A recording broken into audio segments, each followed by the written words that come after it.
guys, welcome back to exmolex. So about a year ago I made this video, The Church of Contradictions, and in this video I shared several different quotes wherein leaders of the Mormon church directly contradict each other. Personally, it's one of my favorite videos I've ever made. If you haven't seen it, I'll leave a link to it in the description. Today, I'm following up on that video with part 2, more direct contradictions within the Mormon church. I have to say it's honestly kind of infuriating doing the research and making these kind of videos, because I start to remember the hoops that I jumped through as a Mormon to make sure that none of this mattered because the church is true. But in all seriousness, I think it's important to keep talking about these things in the hopes that, Mormons will start to catch wind of it and start thinking critically and maybe questioning their beliefs. And for those of us who have left the church, or those of you who just want to learn more about it, hopefully you will find this interesting, validating, and entertaining. Of course, source links can be found in the description. Let's go by topic. So we'll start off with polygamy. Oh, and if you haven't subscribed, please subscribe. Thank you. So, back in 1998, the Mormon prophet Gordon B. Hinckley, who was the prophet when I was born, was interviewed on Larry King Live. He was asked about a bunch of different topics. One of them was polygamy. So they talked about how the church no longer practices polygamy, and if a member were found to be practicing it, they would be excommunicated. He emphasized and re-emphasized that the church is not associated with polygamy in any way. So with that context, here we go. Larry King, you condemn it, polygamy. Gordon B. Hinckley, I condemn it, yes, as a practice, because I think it is not doctrinal. Not doctrinal. Okay. Is it just me, or is it weird to hear that coming from a prophet? I mean, I was taught that God literally commanded the early saints to practice polygamy. Let's hear from two earlier prophets. Joseph F. Smith. Some people have supposed that the doctrine of plural marriage was some sort of superfluity or non-essential to the salvation of mankind. In other words, some of the saints have said and believe that a man with one wife, sealed to him by the authority of the priesthood for time and eternity, will receive an exaltation as great and glorious if he is faithful as he possibly could with more than one. I want here to enter my protest against this idea, for I know that it is false. Okay. And then Brigham Young. The only men who become gods, even the sons of God, are those who enter into polygamy. Let's play a game. Which one of these inspired leaders do you believe? Personally, I was taught that while polygamy isn't practiced in the church today, it certainly will be in the afterlife. In the modern day, if an LDS man's wife dies and he is sealed to her, he can then be sealed to another LDS woman in the temple. He's then sealed to both in heaven, so they're both his wives in heaven. The current prophet of the LDS Church, Russell M. Nelson, was sealed to a woman. She died. He took on another wife and was sealed to her as well. So if the church was true, Russell Nelson would be a polygamist when he goes to heaven. So for a prophet to say that it's not doctrinal seems odd, considering that eternal polygamy is still a thing. And they literally claim that the only reason they ever instituted the practice in the first place was because God commanded them to do it. Let's talk about race. I did talk about race in part 1 of this series, but finding more contradictions, we may as well talk about it again. So this quote is from Alexander B. Morrison from the Quorum of the 70. How grateful I am that the Church of Jesus Christ of Latter-day Saints has from its beginnings stood strongly against racism in any of its malignant manifestations. President Spencer W. Kimball stated the church's position well. We do wish that there would be no racial prejudice. Racial prejudice is of the devil. There is no place for it in the gospel of Jesus Christ. Bitch! Okay. I've talked a lot on TikTok about racism within the church, and I've done a short video on YouTube about the racism within the church, and I will go ahead and link that in the description. But honestly, this one I just can't imagine this dude writing this down with a straight face. The church literally banned Black people from entering the temple or receiving the priesthood until 1978, and you're gonna be like, racial prejudice is of the devil? I'm so glad we never did that. Bitch, please. What the So let's go ahead and ask LDS prophet number 2, Brigham Young, how he felt about race. Shall I tell you the law of God in regard to the African race? If the white man, who belongs to the chosen seed, mixes his blood with the seed of Cain, the penalty under the law of God is death on the spot. This will always be so.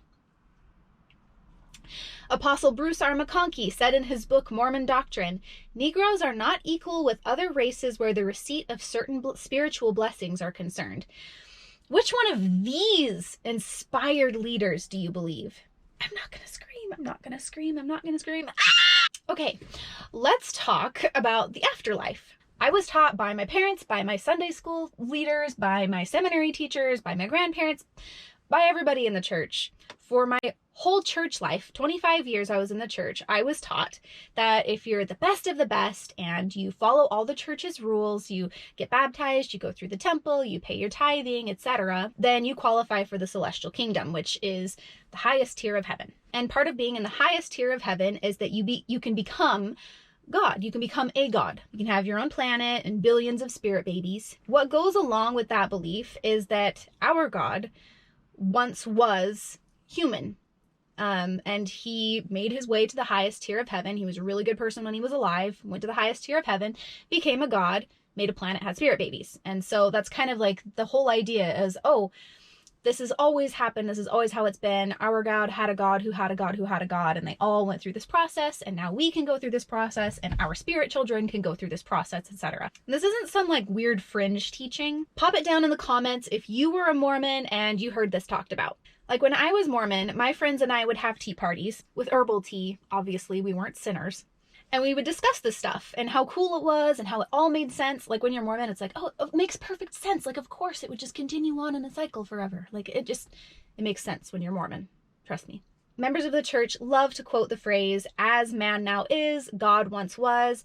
As God now is, man may become." So with this context, listen to this. This is from a Time magazine article in which the prophet Gordon B. Hinckley was interviewed, and this is in 1997. So the interviewer says, "Just another related question that comes up is the statements in the King Follett Discourse by the prophet." Hinckley says, "Yeah." The interviewer says, "About that, God the Father was once a man as we were.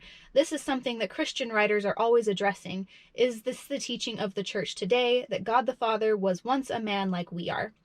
And this is what Hinckley says. "I don't know that we teach it. I don't know that we emphasize it. I haven't heard it discussed for a long time in public discourse. I don't know. I don't know all the circumstances under which that statement was made. I understand the philosophical background behind it, but I don't know a lot about it, and I don't know that others know a lot about it." Now, swirl that answer around in your head for a minute and listen to this quote, also by Prophet Gordon B. Hinckley in the Ensign in 1994, just 3 years before he did that interview in Time magazine. "On the other hand, the whole design of the gospel is to lead us onward and upward to a greater achievement, even eventually to godhood. This great possibility was enunciated by the prophet Joseph Smith in the King Follett sermon and emphasized by President Lorenzo Snow. It is this grand and incomparable concept. As God now is, man may become. Our enemies have criticized us for believing in this." This one is probably my favorite because instead of picking which inspired leader you believe in, you just have to revel in the fact that Gordon B. Hinckley is a turd. Let's talk about tithing. This is one of Mormon TikTok's favorite things to gaslight me about. Tithing is a choice. You don't have to pay it. I assume that their inspired leader of choice is Joseph F. Smith. He said, "It is true that, unlike other churches or religious organizations, the people of this church observe the law of tithing, which is the law of revenue of the church. We do not pass around the hat to you, nor the collection box, for means to defray the expenses incident to carrying on the work of the church. You give it voluntarily." That's cute. Let's hear from the first presidency of the church in June 1980 in the Ensign. One of the first quotes right off the bat at the beginning of the article is, "Tithing is not a free will offering. It is a debt, payment of which brings great blessings." Again, not a free will offering. It is a debt. By the way, it is getting dark outside and I'm going as fast as I can, so I'm really sorry if the lighting is just shitty, but mostly just listen to the sound of my voice. You don't need to watch. Just listen if it's dark. I'm sorry. Oh my God, I'm gonna go faster. A little farther down, we read, "Tithing is a debt which everyone owes to the Lord as rent for using the things that the Lord has made and given to him to use. The Lord, to whom one owes tithing, is in a position of a preferred creditor. If there is not enough to pay all creditors, he should be paid first." You may be a little shocked by this statement, but it is true. The next section is called Protection Against the Burning. The payment of tithing is also worthwhile as fire insurance. Through his prophets, the Lord has told us that incident to his second coming, there will be a great conflagration. Malachi thus refers to it in connection with his pronouncement about tithes and offerings. For behold, the day cometh, he said, that shall burn as an oven, and all the proud, yea, and all that do wickedly shall be stubble, and the day that cometh shall burn them up, saith the Lord of hosts, that it shall leave them neither root nor branch. But unto you that fear my name shall the Son of Righteousness arise with healing in his wings, and ye shall go forth and grow up as calves of the stall. This prophecy was quoted by Jesus to the Nephites, and with slight variation by Moroni to Joseph Smith. In September 1831, the Lord in Revelation made this further reference to the burning which will accompany his second coming. Behold, now it is called today until the coming of the Son of Man, and verily it is a day of sacrifice, and a day for the tithing of my people. For he that is tithed shall not be burned at his coming. For after today cometh the burning, for verily I say, tomorrow all the proud and they that do wickedly shall be as stubble, and I will burn them up, for I am the Lord of hosts, and I will not spare any that remain in Babylon. Wherefore, if ye believe me, ye will labor while it is called today. That is, if you believe this, you will pay your tithing. It's a choice to pay your tithing, but if I don't pay it, I get burned to death? Yeah, it's still a choice. We'll end with one last quote from this article. If you ever come to a time when you don't know how much you owe, pay a little more. It is better to overpay than to underpay. I just turned on the little light in my car because it's getting so dark and I'm not done yet. And I don't know how terrible the lighting looks. It might look totally terrible. And if it does, I apologize. I'm so sorry. Technical difficulties, okay? We're going to get through this together. It's going to be fine. So anyway, one more time, which of these inspired leaders do you believe? Usually there's an easier, more palatable choice. In this case, it would be Joseph F. Smith saying that it's a voluntary thing, versus the 1980 First Presidency saying that it's not a free will offering. But earlier, when we learned about polygamy, Joseph F. Smith also said that polygamy is essential for exaltation. So do you believe him sometimes but not others? The prophets are clearly fallible, so how do we decide when they're speaking as the Lord's mouthpiece versus when they're just BSing?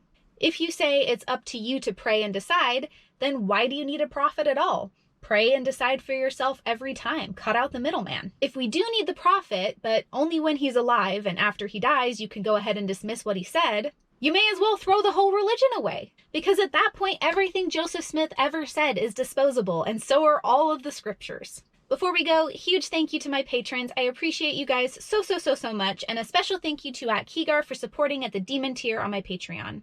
If you would like to support the channel, you can find links to do that in the description. I have Patreon, as well as several other ways to make a one-time donation. A few other ways you can support the channel are by liking the video, commenting on the video, sharing the video, and subscribing to my channel. And you can also find links for all of my other social media in the description. Thank you guys so much for watching, and I'll see you next time.